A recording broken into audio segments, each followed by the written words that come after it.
Welcome to the podcast series Us and Them, brought to you by Heidelberg University's Graduate School for Humanities and Social Sciences. Tune in for thought-provoking interviews with experts in different fields, from the social sciences to the humanities, from law to economics. HGGS, Us and Them. Hello everyone and welcome to a new episode of our podcast, Us and Them. Today we have a very special guest, Florence Vida-Kinne. Welcome, Florence. Thank you, Laura. We're so happy to have you back because, first of all, you are also a HGGS member, which is really cool. And you were a presenter at our forum. And you were also so engaged with our discussion group that we had before the forum. You were there so many times. You were always there at our get-togethers afterwards. And it was just such a fun time. So it's really cool to have you back. And today we are going to focus on your research topic. So first of all, let me introduce you, Florence, to our listeners. You are a social worker and you're also a PhD student in ethnology. So how many years have you actually been working as a social worker?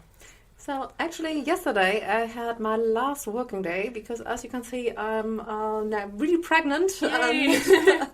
I just started today my pregnancy holiday. And before I was working for 7 years as a social worker and 5 years for a district social worker. Okay, cool.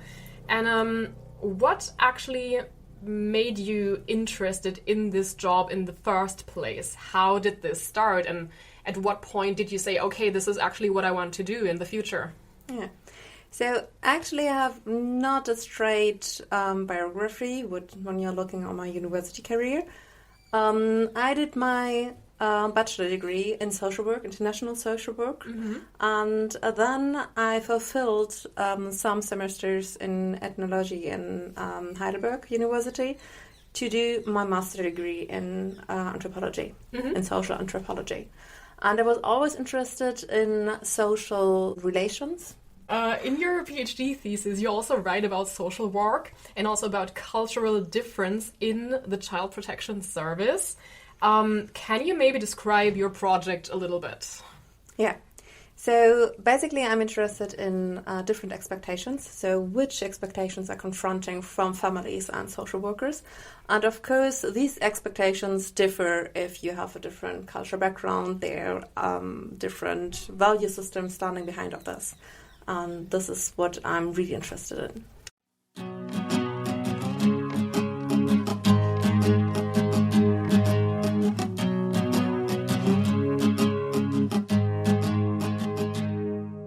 Right. Now, in your presentation that you did at the forum, you told us that you focus on a specific district in the city of Mannheim, right? Yeah. And actually, during your presentation, I learned that there is a red light district in Mannheim. I feel really naive, but I did not know this, so maybe I grew up a bit sheltered. So what made you interested in this specific district? Is there a lot of social work going on? So is there just a lot of material you can draw from in this specific district? Or were there other factors that made you choose this specific area? So on the one hand, I have to say I started the job before I had the idea to do my PhD. So the idea of my PhD in the topic raises out of my daily work as a social worker in this district. And of course, in each city, you have districts which are more vulnerable and there's more social need than in others. And this district is a particular one because it's a really, really challenging area with a lot of issues you have to raise, really a high migration rate. So we are talking about more than 70% of the population of this district has a migration background. So of course this brings up subjects. And the red light district is situated in this district too. And of course it has also a really huge impact on the families. So I was also working with some families, or especially women, when at the end of the month the money was running out, they maybe would do sometimes prostitution. Oh my god. And it's maybe something which is it's not, I can't not say it's common, but it can happen. And like prostitution in Germany is still legal, so it can still be a job also from a mother. Mm-hmm. Yeah. Wow. Now you already mentioned that you worked as a social worker, and then at some point you had the idea for your PhD project, right? And I wanted to ask you, was there a specific moment that made you say, okay, this is so interesting, I need to do research on this? Or was it more of a gradual process that made you interested in writing this thesis? That's a really good question, because actually I had a kind of experience with one family. I mentioned also in the presentation. Mm-hmm. So it was the Sinti family. I was working with them for several years. And it was the first time I thought, well, the issue was a little bit like that the children went not to school, that education was not like a thing which was really followed up by the parents. But on the other hand, it was like really lovely home. So they were really looking on their children, and they had good relationships. So it was not like a family you would say, well, they absolutely need a social worker to help them. Okay. Or there's a child danger, but they didn't have enough access to education, from my point of view. So, and there I found out that the theory we learn in social work and all the possibilities I have as a district social worker to support these families was really limited. So, because, well, I'm working on a youth welfare office, so the extreme is to put our children into state care. Mm-hmm. And you will not put children out into state care because they are not going to school. Yeah. If this is the only point, that's not what will happen. I see. So I was thinking, what is happening? All these years I was talking to the families, to the children, to the parents, and I was so interested in their expectations and their perspective on our system. Mm-hmm. And there was one moment the mother was looking at me and saying, yeah, Miss Wieder-Kinne, I do not understand why you're always coming and talking to me about this subject. My children are well-dressed, my fridge is full, I'm cooking every evening, every child has his own room, they're playing together, they're happy, so why are you here? And I had, of course, to fulfill also the job from a state perspective to say, well, in Germany, children have to attend school. Of course. There's no choice. You have to do this, and if you don't do so, you get punished. And it was really hard to go through this because there were really two different perspectives, and I could see that there was something happening between us. So there was an understanding on the one hand from my side for this family, and on the other hand, she understood why I was also coming, because it was my job. Yeah. And then I was thinking, what do I have from a theoretical point of view to explain this process, what is happening between these two perspectives? And then I started to read, and actually this was the first starting point out of my research topic. I see. Is there actually a lot of material you can draw from? Like, is there a lot of academic research about social work yet? Or would you say the field that you're focusing on specifically is relatively unexplored? The way I do my research and the methods, I could not find yet a project was really similar. But of course, there are a lot of researchers focusing on social work. Mostly there are quantitative research. And well, my research method is like really, it's an ethnography. So I'm focusing on qualitative research methods. I'm using a triangulation of participant observation, qualitative interviews, and group discussions. So I think this makes my research really unique at the moment. Which is great. So are you actually focusing on a specific number of families that you've been working with? Focusing especially on two streets in this district. Okay. Which are quite long streets, but well, it's a qualitative research. So it's not possible to talk to hundreds of families. And on the moment, I have finished the first part of my research, and this is more the perspective of the district social workers. And the second part is like more with the families and with the young adults. So because I will not do interviews with minors, because I think from an ethical point of view, it would be very questionable. Okay. And I started with this, so I started already with interviews with families, but I have still to fulfill the second part of my research. And you always have to be transparent with the people, I assume. Like, you always have to tell them, okay, I'm doing my PhD on this topic, and this is why I'm doing this interview with you now, right? Yeah. Okay. And of course, I have also to deal always with my double role. So I'm a social worker and a researcher.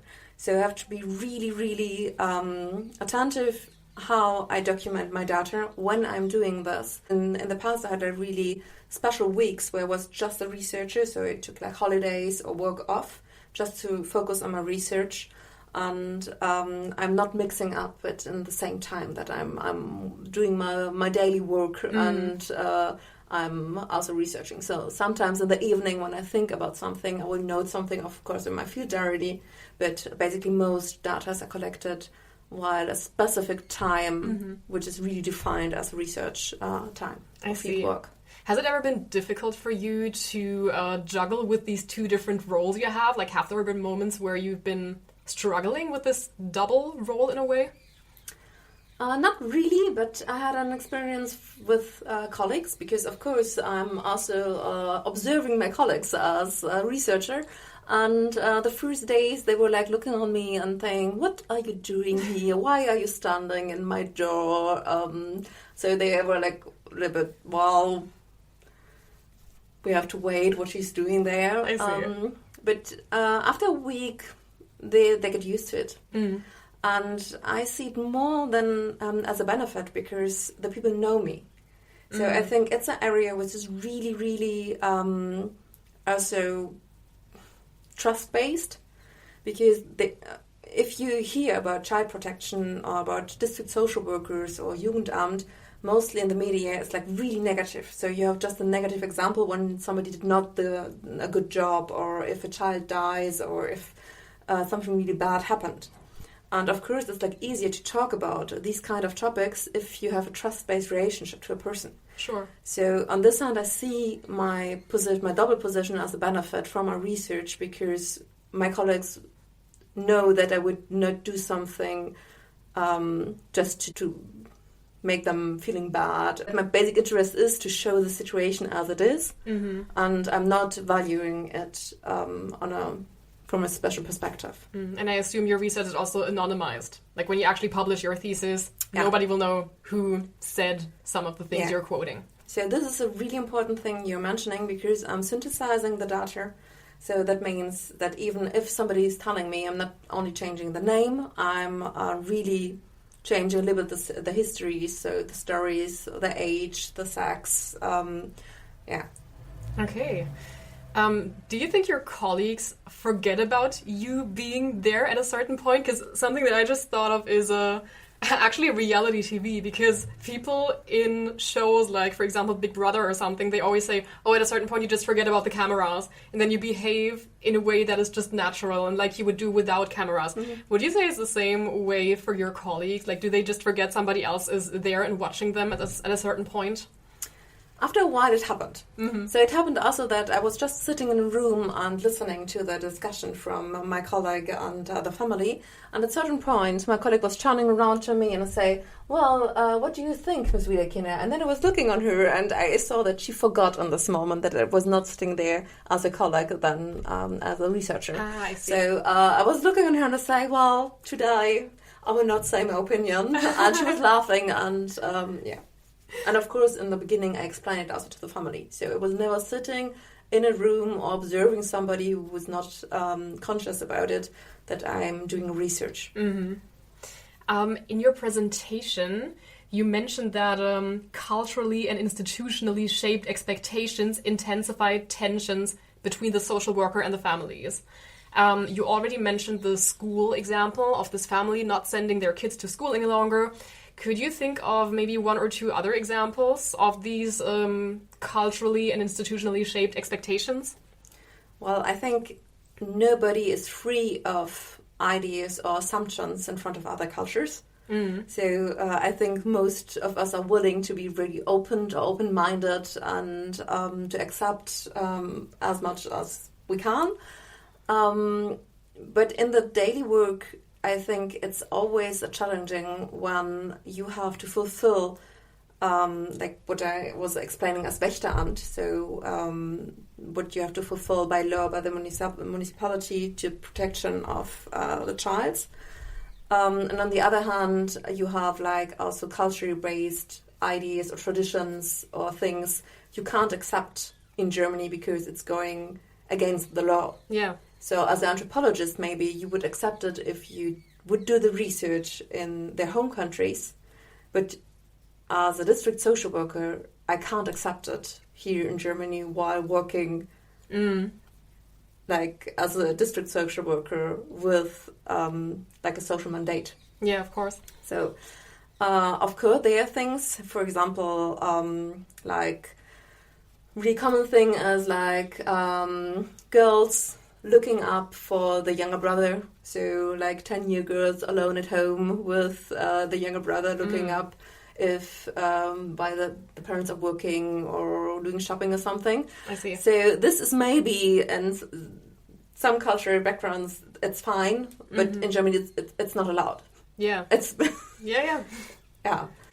Coming back to the school example, because I remember that in your presentation, you also said that the background of that family not sending their daughter to school anymore was also that they said in our culture, it's normal that girls marry at that age, right? And so she no longer has to go to school because she will marry soon anyway, and then she will just be a stay-at-home wife, mom, apparently, at some point. And I was just wondering, like, how do you deal with situations like that? Because you mentioned before that this would not be a reason to take that girl out of the family, right? But, like, would they have to pay a fine? Or, like, what are the consequences? And how do you make sure that there are consequences? Is it even, is it always possible? I assume it's not always possible, right? So I think in the real life, less consequences are possible because, well, you don't have the power to change the will or the idea or the value standing behind of this. And, well, Laura, I guess some years ago you were also 16. Yeah. So if you're talking to a 16-year-old girl and you say, well, you can't do this, and it's hard, and you can't force a 16-year-old girl to leave your home if you're fine with this. Sure. Against the will. So, of course, you have different kind of power if the child's smaller or older, and you have also to perceive this in your decision. Oh, so because you've got to go to school for 9 years, I think, in Germany, right? That's like the obligatory time you have to go to school. Actually, you have the obligatory until 18. Okay. You have to be in the education system in Germany until 18. And then normally you get punished, but then you get the fine from the schools. And if the schools are not doing this, from some reasons, I don't know, this is, of course, an issue because, well, I can come and say, well, you have to do this and it will be good for you. But I think here we are entering in the field of social work. So it's not the idea to force the person to do what I think is the best to do. It's to empower the people to understand that education is something, or we perceive in our culture as something really crucial to have a good job, to earn money. And this is an idea of us.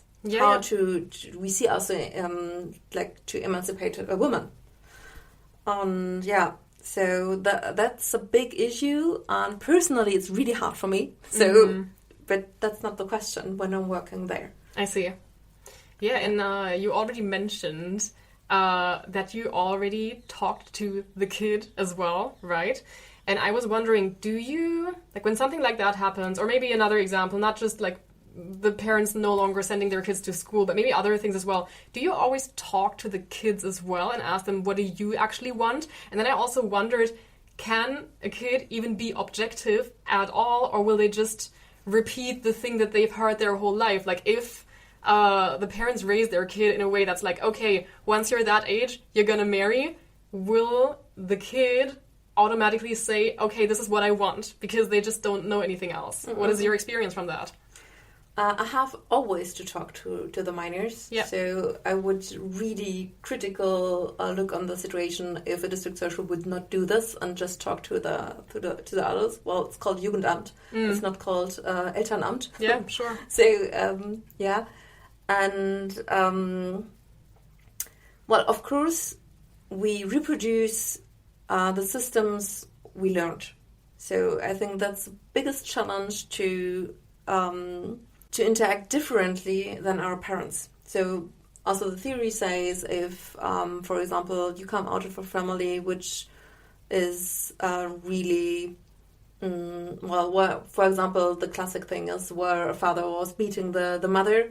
So it's not unusual that the daughter will also find a partner who is also beating her.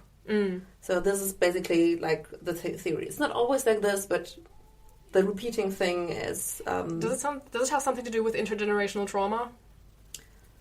I don't know. Maybe. It could be, but I'm not so into it. And it can be, but I think the role is also from a social worker to talk to the children that they know that there's other possibility.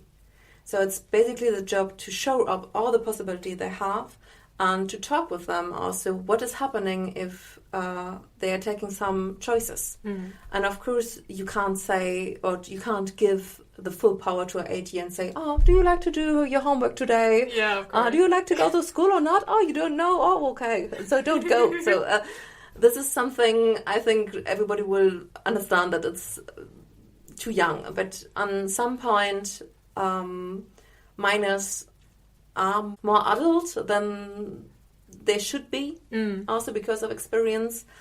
And then it's really hard. You can't say, well, you are doing the household, you're taking care of your minor siblings, but on the other hand, you're not able to decide if you'd like to attend school or not. So if you come out of a family who is facing really, really a lot of different social challenges, this is also not the biggest issue. So the first issue may be, is my mother surviving this day, or did she took too much drugs, or do I have enough money to buy food? And if these issues are like in your real life, of course education is important, but it's not the first topic. Of course. Now, after your presentation, I really wondered, is it possible to really overcome the expectations we have from one another? Because I feel like there is also a big, like, philosophical dimension to it. Because I just wondered, like, how far can we actually go? Because, of course, you want to respect people, you want to respect their cultural background and everything, and you want to make them feel seen and heard. But as you already mentioned multiple times, of course, there is also a legal basis that you have to obey, also because this is your job. And so I just wondered, is it possible to overcome every single expectation?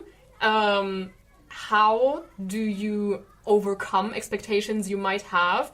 And do you just learn that over the years in your job? Wow. Maybe this is a question I could answer in the end of my PhD. I can't answer it yet. It is too early. But I think to know that there are different expectations and to have already the idea, I'm able to overcome my own expectation, can be changed something in the relationship with the persons. I see. And I made the experience personally with one family. It was a really, really hard case. It was a mother.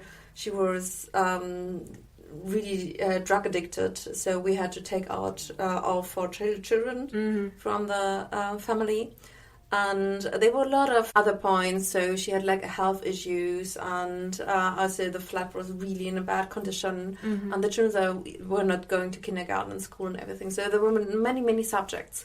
They had a really bad tooth and a really bad health and everything. They had no friend. There were no social relations. So Yeah. And I had some colleagues which were like really, like I think around 10 or 15 years already in the job.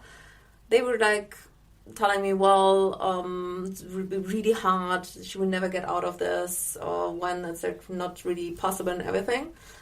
And I think that's also a case I really like, because like 2 weeks ago I had the last appointment with her. Oh, wow. And actually today we are planning regularly that the children are going for weekends to her home. Oh, that is great. And she is still smoking some joints in the evening, and I can see it on the test, so we are not completely free of drugs.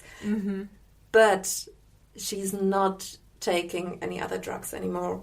And she has really a structured household, it's clean. And this is something incredible. And she did like really courses how to interact with my children, how to do rules in the everyday life and everything.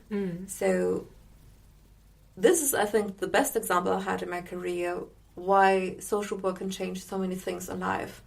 And she was also a case because when you take out the children of a family, of course the persons will hate you. In the first moment, mostly it's my fault, I did something wrong, or the evil human arm taking out the children. And I can understand this perspective. And also this takes a lot of, I think, reflection also on the expectation of your opposite, to understand that it's not personally, that it's...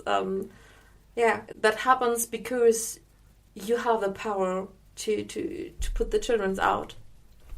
And 2 weeks ago, she was saying thank you to me that I took her children out. Really?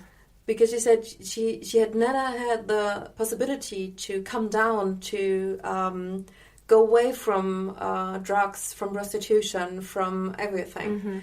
So this was a process, and she took like around 3 years to go there. This is actually so impressive, and I really admire you for doing this super important job, because I don't think I'd be able to have this responsibility and actually take children out of the families and make these really, really important decisions that affect so many lives at the same time.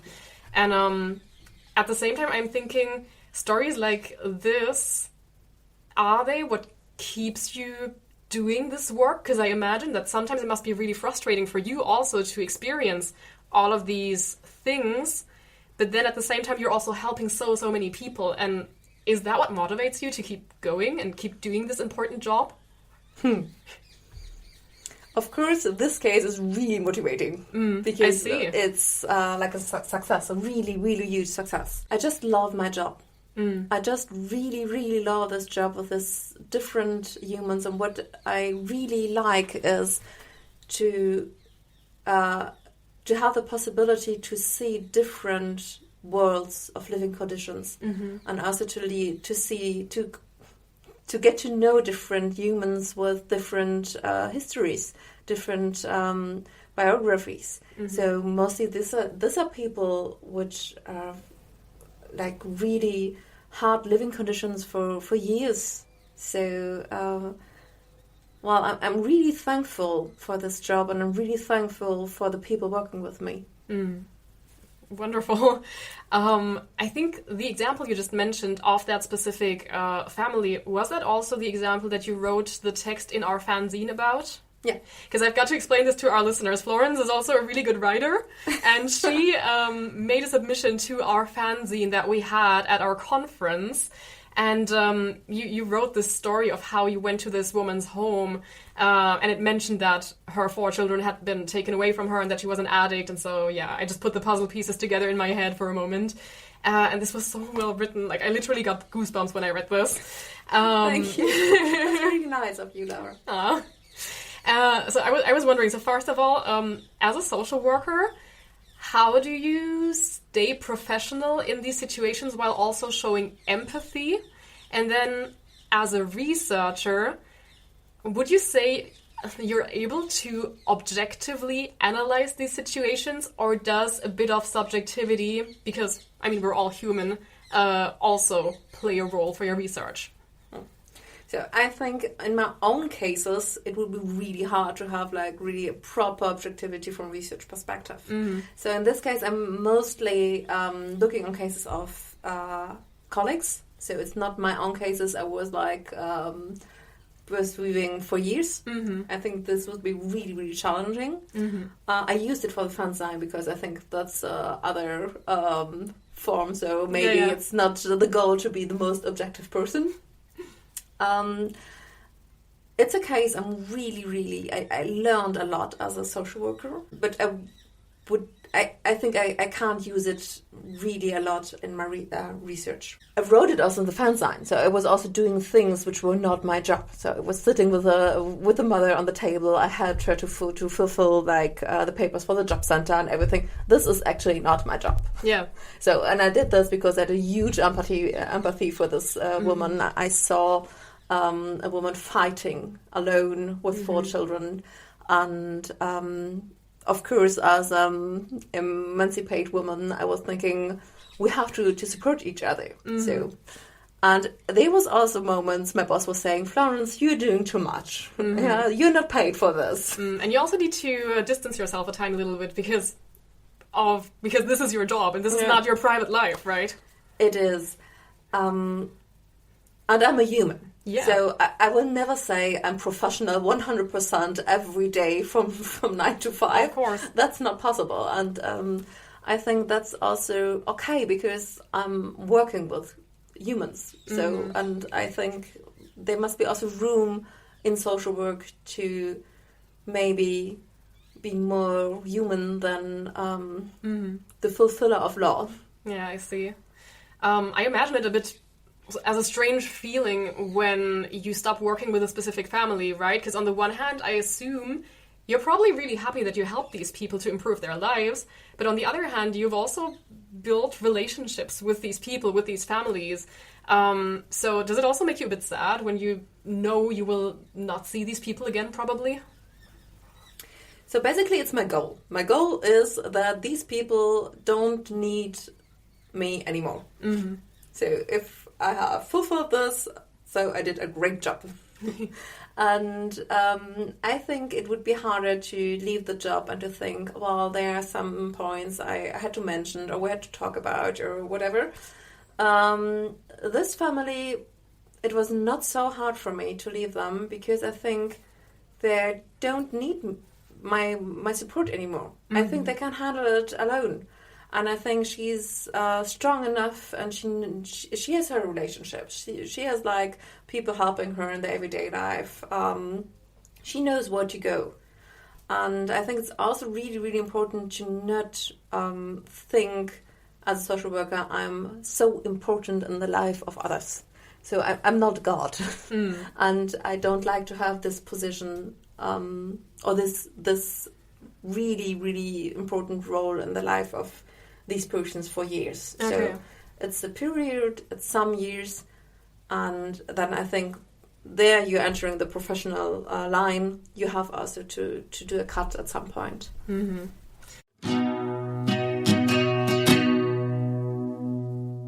Yeah, Florence, this is such a fascinating topic, and I'm really looking forward to learning more about your PhD project in the next couple of years. I wanted to ask you, so I don't know if you already know about this, if you can already say this, but do you want to stay in academia after your PhD? Would you like that? And are there maybe other fields that you might be interested in the future? I don't think so. Okay. I think I will leave academia. I'd really love to do research, so it's really a hard project for me. It's less an idea to do the big career as a professor, or I don't know, I don't think they would do this. I can imagine to do maybe some teaching or something, but I'd really, really love to work with people together. I see. So this is my aim, and we all know academia is not easy. Places are limited, and I don't see myself in academia. Okay. But I mean, I can tell from the way you talk about your work how passionate you are about it. So that's also a great decision, in my opinion.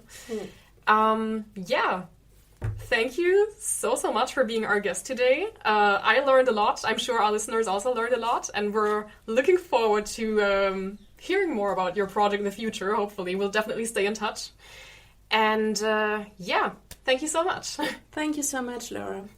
And also thanks to our listeners. We hope you enjoyed this episode, and we hope that you will also listen to the next couple of episodes we're going to produce for this podcast. Thanks for listening. Have a good day, and see you soon. Thank you for listening to the HGGS podcast series Us and Them. In this series, we bring you conversations with experts from a wide range of disciplines, from the social sciences to the humanities, from law to economics.